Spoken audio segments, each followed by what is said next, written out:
On a réalisé un dihybridisme, donc on a considéré deux caractères, le caractère de la couleur du corps et le caractère de la couleur des yeux. Donc les caractères, c'est couleur corps, couleur yeux. Et les deux allèles possibles pour ce corps, il peut être gris ou noir, ou il peut être, et les yeux par contre, ils peuvent être rouges ou pourpre. Alors, pour savoir si ces allèles possibles pour ce caractère sont dominants ou récessifs, on a une information sur une femelle double hétérozygote. Donc, il y a, ici c'est comme si c'était un hybride de F1, quelqu'un qui a reçu des allèles différents de ses parents, elle est double hétérozygote, et on voit que quand elle est hétérozygote pour la couleur du corps et la couleur des yeux, elle exprime le corps gris. Donc, ça veut dire que le gris domine, donc car exprimé chez, d'habitude on dit hybride de F1, mais ici on va dire exprimé chez hétérozygote. On va mettre un S parce que c'est le cas pour le corps gris et pour les yeux rouges. Et donc on met des majuscules, c'est dominant. Dominant, on met une majuscule.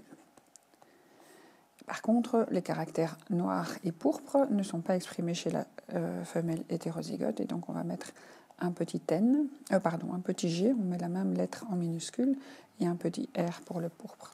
Donc car absent, non exprimé, non visible chez l'hétérozygote. Donc ça, c'est les deux caractères, couleur du corps, et les deux allèles. On a gris, on a noir, et pour le corps, on a rouge et on a pourpre. Et donc le premier croisement qu'on nous propose, c'est une femelle double hétérozygote. Donc elle est hétérozygote, c'est-à-dire qu'elle a un allèle de chaque sorte pour les deux caractères, et on la croise avec un mâle au corps noir et aux yeux pourpres. Donc ça, c'est le phénotype. Noir pour le corps et pourpre pour les yeux. Et donc on regarde, noir c'est un caractère qui est récessif, et donc s'il exprime le noir, il est obligatoirement double récessif. Donc c'est récessif, donc il est homozygote. Et le même raisonnement pour la couleur des yeux pourpres, comme c'est un caractère récessif, il est obligé d'être homozygote aussi. Et donc on connaît le génotype des deux parents. Le phénotype, on nous l'a donné aussi. Donc la femelle, elle est grise et aux yeux rouges. On va regarder maintenant les gamètes. Donc quel demi-patrimoine ils peuvent léguer à leurs spermatozoïdes et à leurs ovules. Donc ici, c'est la femelle, ce sera des ovules. Et donc elle peut faire vraiment toute une combinaison de gamètes. Elle sait mettre le grand G avec le grand R, le grand G avec le petit R, le petit G avec le petit R et le petit G avec le petit R. Donc ça, c'est si on considère que les gènes sont répartis, sélectionnés 1 sur 2 de manière indépendante. C'est la ségrégation indépendante des allèles. Ça, c'est une des lois de Mendel. Et donc, on considère ce croisement-là. Maintenant, on va voir si c'est ça qui se passe réellement. Donc, la première question, on y répond. Qu'aurait-on obtenu si les gènes étaient sur des chromosomes différents? Donc, comme d'habitude, tout le monde se sépare comme on veut. Et donc ici, chez le mâle, on prend aussi un allèle sur 2. Et donc, ici, on n'aura pas le choix. Comme il est homozygote, tous les gamètes sont identiques. Il n'y a pas le choix pour le G, tout le monde aura G. Il n'y a pas le choix pour le R, tout le monde aura petit R. Donc quand on fait ce croisement-là, au niveau des individus obtenus, donc on met les gamètes ici, petit G, petit R, pour les gamètes apportés par le mâle, et on met les autres gamètes apportés par la femelle. Là, il y a le choix, donc il y aura plusieurs lignes à ce tableau, mais une seule colonne. Et donc on recombine, donc on fait la fécondation, donc les deux allèles par caractère se remettent ensemble, et on a des nouveaux individus, et on a en fait 4 possibilités de génotypes différents. Donc au niveau du génotype, on a 25, 25, 25, 25, 25, et si on regarde le phénotype, chacun de ces génotypes donne des phénotypes différents, et donc on aura aussi 25, 25, 25. Il n'y a pas de deux génotypes qui donnent de même phénotype ici. Donc il y en aura qui seront des gris et rouges comme la maman, les deux caractères dominants. Il y en a qui auront gris et pourpre. Donc un des caractères dominants, un des caractères récessifs, et l'autre aura l'autre récessif et l'autre dominant, et 25% des descendants auront noir et pourpre, donc double récessif. Donc ça, c'est si on a croisé un double homozygote avec un double hétérozygote. Donc ici, on a fait quelque part un test cross, même si on nous avait donné à l'avance le génotype de l'individu dominant. Mais si on avait voulu savoir si ce dominant était homozygote ou hétérozygote, c'est ça qu'il faut faire, donc le tester avec un double récessif dont on connaît l'allèle unique et voir si on obtient 100% identique, c'est que c'était double homozygote. Si on obtient 50-50, c'est qu'il y en a un qui est homozygote, l'autre hétérozygote. Et si on obtient 25% de tout le monde, ça c'est qu'il était double hétérozygote. Alors ici on obtient bien de tout le monde, donc ça confirme que la femelle avait tous ses choix de gamètes, elle a pu faire toutes les combinaisons. Par contre, on est loin du 25-25-25 en pourcentage. Donc on a une très très grosse majorité de ceux-ci en fait, majoritaire le gris et rouge. Ah, non, c'est pas celui-là. Si, le gris et rouge est majoritaire et le noir et pourpre est majoritaire. Les autres sont minoritaires. Alors quand on a des pourcentages comme ça c'est vraiment la signature de deux caractères situés sur le même chromosome. Donc la couleur du corps et la couleur des yeux sont sur le même chromosome. Et donc on a ce qu'on appelle des gènes liés. Donc la couleur corps est avec la couleur yeux. Alors ça ne veut pas dire qu'ils sont liés à la vie, à la mort, parce qu'on a quand même obtenu des combinaisons d'échange, parce que ça peut faire des crossing over. Donc la question qu'on demande, c'est quelles sont les associations d'allèles chez les parents. Donc chez le papa ici, ça va être assez facile à déterminer parce qu'il n'a pas le choix.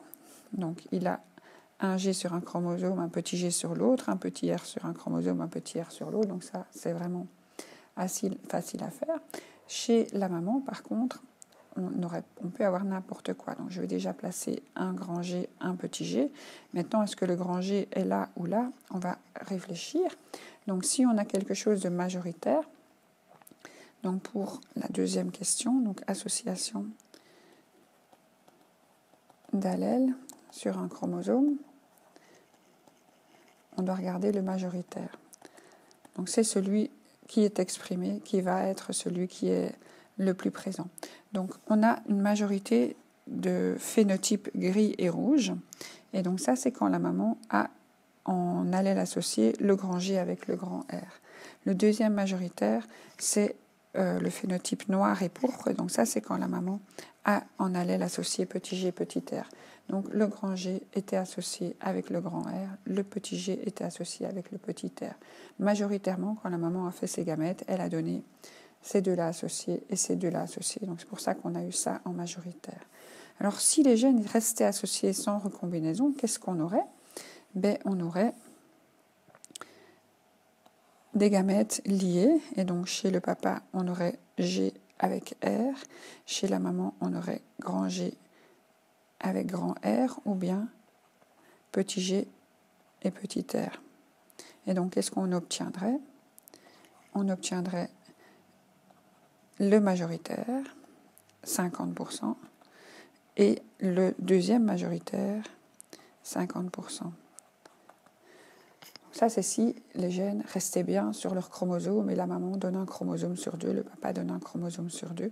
Donc, on a des individus avec les deux paires de chromosomes, dont un vient du père, un vient de la mère. Et donc, on aurait là 50%, 50%. Mais ce n'est pas tout à fait ça qu'on obtient. Il y a quand même un petit peu d'apparition où la maman a donné, de recombinaison, on appelle ça, où la maman a donné une partie d'un de ses chromosomes et une partie de l'autre. Alors comment est-ce que ça peut arriver? Donc quel est le phénomène responsable de la recombinaison? Mais c'est pendant la méiose, la formation des gamètes.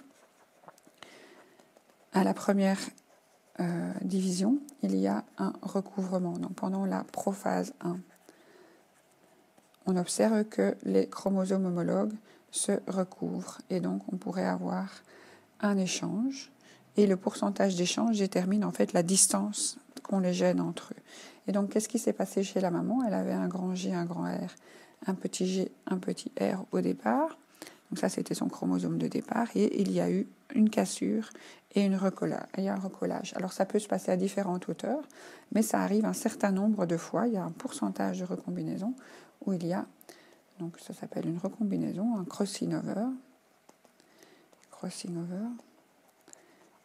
Et donc, le grand G, on va peut-être mettre un peu de couleur. Donc, le grand G se retrouve associé avec le petit R. Et donc, on a le grand G avec le petit R. Donc, c'est le nouveau chromosome qui s'est fait avec la coupure recombinaison. Et le petit G, il est avec le grand R. Et donc, on a les nouveaux gamètes, les gamètes qui auraient pu être formés si les gènes étaient sur des chromosomes différents. Donc, ça, c'est le recombiné.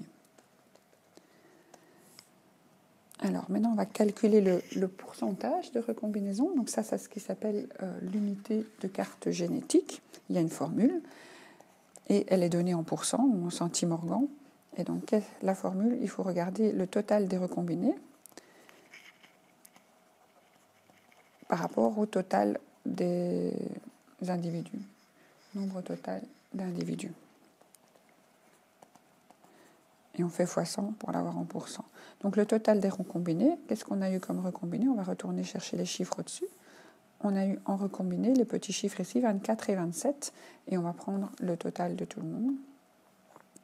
Donc je fais 24 plus 27 divisé par les 24 et 27, et je crois que c'était 123 et 124, 126 et 123.